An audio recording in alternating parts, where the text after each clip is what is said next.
A primeira pergunta de hoje é da nossa ouvinte Conceição. Ela é da igreja Cristo é a Resposta. E ela fala aqui que ouviu uma mensagem no nosso programa e ela quer saber o que significa ouvir e ouvir duas vezes a mesma palavra que ela ouviu aqui o pregador falar em sua mensagem, pastor. Quero dizer ao nosso consulente que ouvir e escutar e não ouvir duas vezes, há diferença, embora a nossa consulente discorde. Vamos a uma ilustração. Menino, você não me ouviu direito? Ouvi sim, eu só não escutei o que a senhora disse. Pode parecer engraçado, mas há uma grande diferença entre os dois verbos. Como pode alguém ouvir e não escutar? Ouvir refere-se aos sentidos da audição. A pessoa ouve apenas, mas pode ou não interpretar a comunicação. Já escutar requer mais do que ouvir, ou seja, a pessoa tem que prestar atenção ao assunto, entender do que se trata, perceber o que foi dito, sentir as palavras, memorizar o assunto, opinar, levar em consideração e agir ou não em conformidade. Então, isto para quem deseja ir bem nos estudos, progredir profissionalmente. Escutar é a melhor opção e haverá necessidade de prática. Nos dias de globalização, competição acirrada, as pessoas pouco escutam e desejam mais falar do que ouvir. No entanto, saber ouvir é um sábio conselho milenar que requer treinamento. Uma comunicação perfeita e sem ruídos requer atenção e bons ouvintes antes de qualquer coisa. Havendo falha na comunicação, haverá falhas nas relações, sejam elas conjugais, empresariais, nos negócios ou na escola. E pesquisas indicam que atualmente um dos maiores problemas de comunicação nas empresas é o fato dos funcionários de todas as hierarquias estarem mais preocupados consigo mesmos, com seus problemas, não ouvindo seus parceiros, e isso tem gerado muitos conflitos que poderiam ser minimizados se as pessoas apenas escutassem, mas ao invés de apenas ouvir. E eu pergunto, não é isso que às vezes acontece na igreja? A pessoa está na igreja, ela está ouvindo, só que ela não está escutando, ela não consegue captar nada do sentido daquilo que o pastor, que o pregador está transmitindo. É como se costuma dizer, entra por um ouvido e sai pelo outro. Agora, ouvir e escutar é ouvir o som e entender o que está sendo ouvido. E nós temos um exemplo disso na Bíblia. Quando o apóstolo Paulo se dirigia para Damasco, acompanhado de soldadesca, que iria para lhe dar cobertura, em dado momento Deus lhe falou, ouviu-se um som muito forte. Os soldados escutaram o som, mas não entenderam a mensagem. Mas Paulo ouviu o som, o barulho do som, e ainda entendeu a mensagem que ele precisava ouvir. Aí está, ouvir e escutar. Ouvir o som, que é função dos ouvidos ouvir, mas não entender, que é escutar. E isso é prejuízo para nós mesmos, porque às vezes estamos ouvindo, mas sem atenção ao que estamos ouvindo. A próxima pergunta é do ouvinte Luciano. Ele é da igreja Deus é Amor. Ele diz assim: com a vinda de Cristo, hoje ainda não se pode comer a gordura da carne, apontado em Levítico capítulo 3, versículo 17? Leiamos em primeiro lugar o texto citado pelo nosso consulente. Levítico 3, 17 diz assim: Estatuto perpétuo é pelas vossas gerações em todas as vossas habitações. Nenhuma gordura nem sangue algum comereis. Essa proibição da lei de Moisés, e a lei de Moisés era constituída de 613 mandamentos, esta lei foi abolida na cruz quando Jesus deu o brado em João 19:30. E quando Jesus tomou vinagre, disse: está consumado, e inclinando a cabeça entregou o Espírito. A expressão está consumado significa que sua obrigatoriedade terminou na cruz.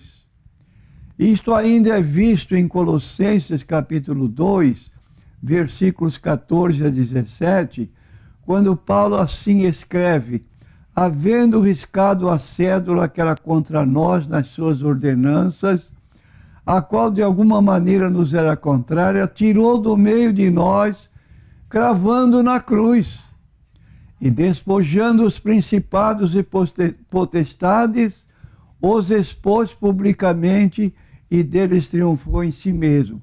Portanto, ninguém vos julgue pelo comer. Se você quer comer carne de porco, você pode comer. Está lá no livro de Êxodo 14, 15, que tem que ser um animal limpo. Animal limpo tinha que ter a qualificação de ter patas abertas e que ruminasse. Então havia animais como o cavalo, que tem patas fechadas e rumina, não podia comer. O porco rumina, aliás, tem patas abertas, mas não rumina. Então, todas essas proibições, ninguém critique você porque come ou não come. Então diz o texto: ninguém vos julgue pelo comer, ou pelo beber, ou por causa dos dias de festa, eram chamados sábados anuais, conhecido como festa dos Asos, festa da Páscoa, festa do Pentecostes, festa das trombetas, festa da expiação, e o primeiro e último dia da festa dos tabernáculos. Isso é com judeu, não é com cristão. Que são sombra das coisas futuras, mas o corpo é de Cristo. E além disso também da lua nova, mensalmente havia uma lua nova com sacrifícios específicos, e sábados semanais, que são sombra das coisas futuras, mas o corpo é de Cristo. Então, o sábado como sombra indicava descanso físico. E Jesus, em Mateus 11, 28, torna a coisa real: vinde a mim cansados e oprimidos, eu vos aliviarei. Então Cristo alivia a alma, alivia o peso da consciência, dá paz no íntimo, no coração, muito maior do que simplesmente ficar em casa durante o dia de sábado todo, não podia sair, não podia acender fogo para esquentar comida ou fazer comida. Era um dia que parecia de descanso, mas francamente, você fica em casa o dia inteiro sem fazer nada e não pode comer comida quente. Está lá no 35 de Êxodo, versículo 3. Então aí está o que deixou de vigorar para os cristãos. Ninguém vos julgue pelo comer, isto é, as proibições alimentares indicadas no livro de Êxodo, Levítico, Número, Deuteronômio, não mais obrigam os cristãos da mesma forma as festas anuais judaicas, Páscoa, Asmo, Primícia, Pentecostes, Trombeta, Expiação, Tabernáculo, e os sábados semanais, que são sombras das coisas futuras, mas a realidade é Cristo. Então Jesus é o nosso verdadeiro descanso, como nós já dissemos. A próxima pergunta é do ouvinte José Carlos Cruz, da Assembleia de Deus de São Vicente. Ele diz assim: pastor, se Davi era o homem segundo o coração de Deus, porque em 2 Samuel 5:8, ele mandou ferir os cegos e os coxos. Esta passagem tem relação com Lucas 18, verso 38? Meu prezado consulente, você não leu, o que você leu aqui não diz nada com Davi. Foi lido incorretamente, nós vamos esclarecer. Queremos dizer que a cidade de Jerusalém ficava numa montanha considerada um lugar inexpugnável. Você pode pensar, o que é isso?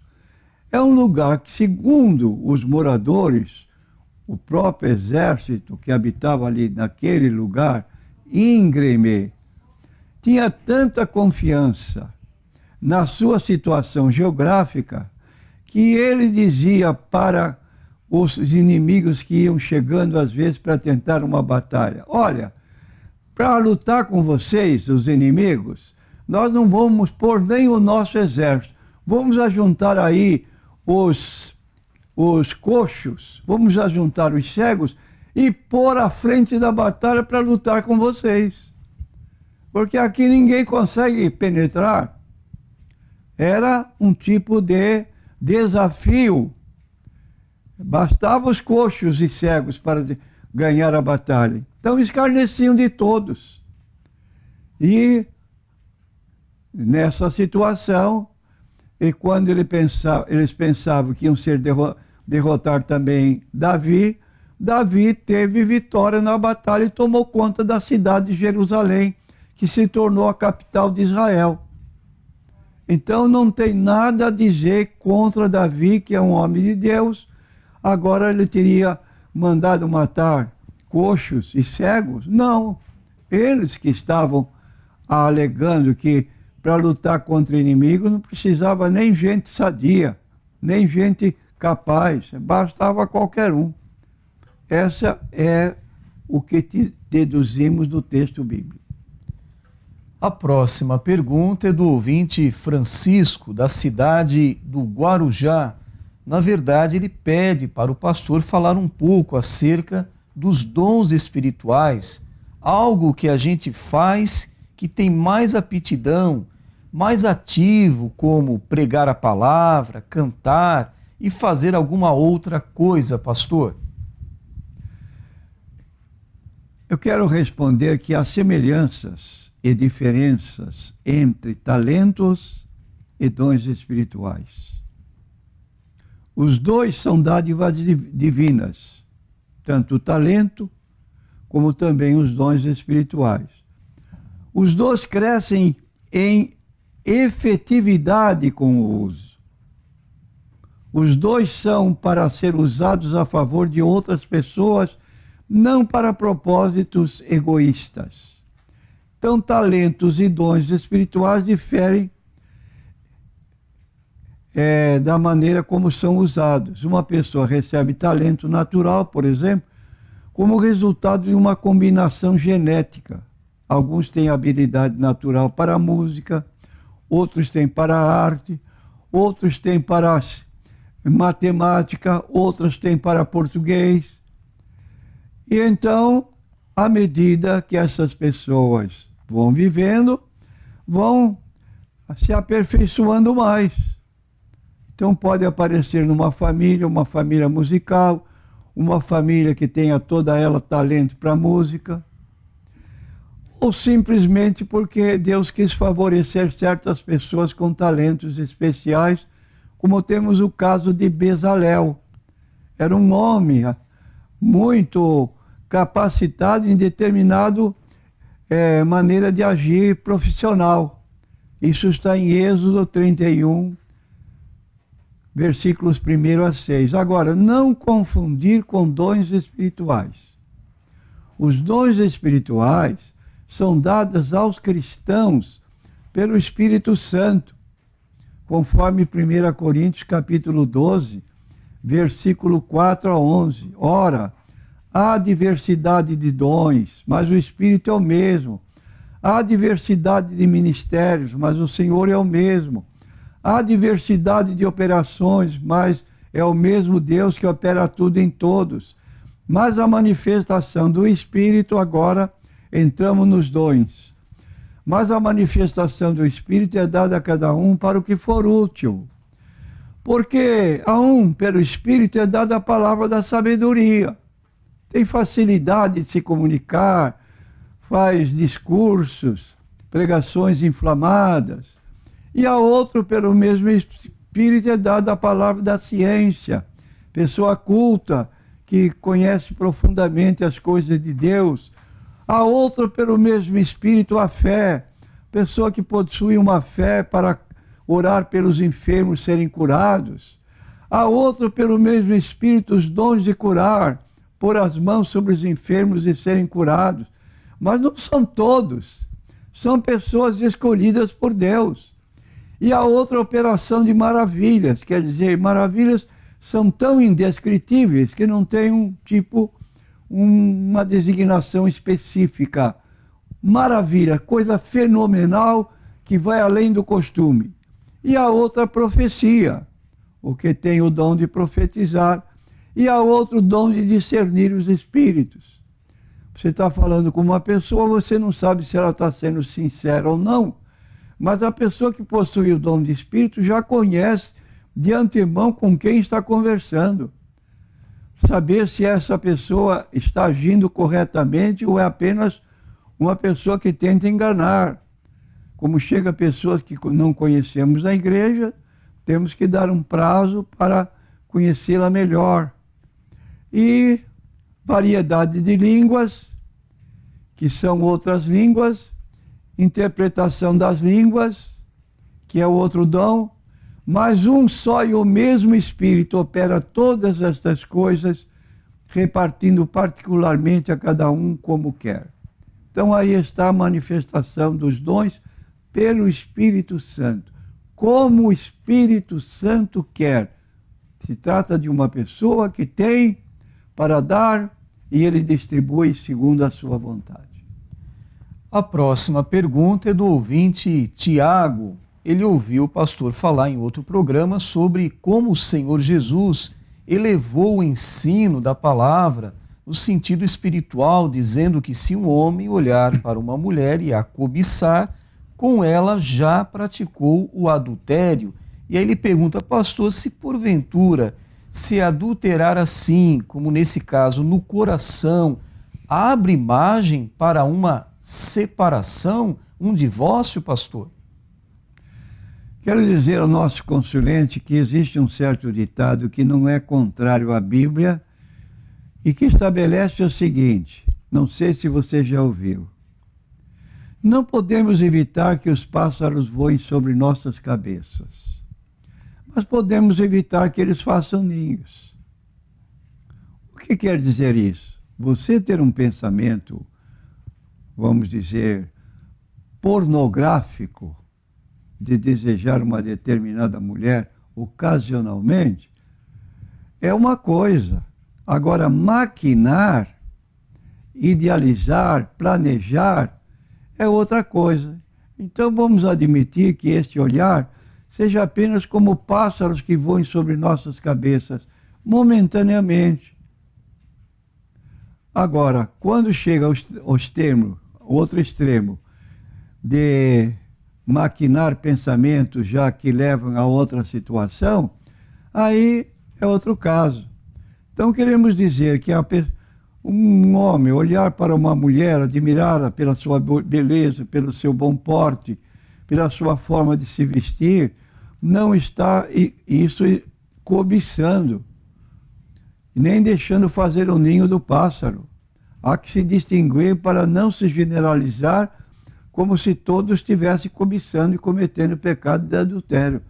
Aí tem que ter limites e cuidado nesse particular. Um conselho com um pastor sempre é oportuno. A próxima pergunta é do nosso ouvinte Heraldo, diz aqui que é da Igreja Palavra, Espírito e Vida. Ele pede para o pastor esclarecer o texto de Apocalipse, capítulo 6, versos 1 e 2, ele diz aqui, dizem que é o anticristo. O que dizer, pastor? Essa informação que você recebeu é correta. Eu vou ler aqui o texto de Apocalipse 6. Já dissemos isso há poucos dias aqui em nosso programa, mas vamos repetir para o nosso ouvinte. Diz aqui no capítulo 6 do livro de Apocalipse, versículo 1 e 2, e vou ler aqui mais um pouquinho. Havendo o cordeiro aberto, um dos selos, cordeiro é Jesus. Ele recebe esse apelido porque ele foi chamado por João Batista como Cordeiro de Deus que tira o pecado do mundo. E ouvi um dos 4 animais que dizia com voz de trovão: vem e vê. E olhei, e eis um cavalo branco, e o que estava sentado sobre ele tinha um arco, e foi-lhe dado uma coroa, e saiu vitorioso para vencer. Então a leitura que se faz aqui, admitindo que o cavalo branco tem uma representação parecida com a do Senhor Jesus, que aqui se trata da pessoa de Cristo, mas nós queremos dizer que aqui é apenas um disfarce. Esse cavaleiro do cavalo branco, ele é apenas um tipo de pessoa que quer se identificar como Cristo. Então, o anticristo de que fala a Bíblia, ele tem 2 sentidos dessa palavra. Anti significa contra, e anticristo significa também o imitador de Cristo com o objetivo de derrotar, de confundir. Então, o diabo, aliás, o anticristo, está aqui no versículo 2, porque em seguida, se ele é um cavalo branco, deveria trazer paz. Mas logo no versículo seguinte, versículo 3, vamos notar que o segundo selo é aberto, e ouvi o segundo animal dizendo: vem e vê. Versículo 4, e saiu outro cavalo vermelho, e o que estava sentado sobre ele foi dado que tirasse a paz da terra, e que se matassem uns aos outros, e foi-lhe dada uma grande espada. Então aqui tem morticínio, guerra, provocada pelo cavaleiro do cavalo branco, do versículo 2. Havendo aberto o terceiro selo, ouvi dizer ao terceiro animal: vem e vê. E olhei, e eis um cavalo preto, e sobre ele estava assentado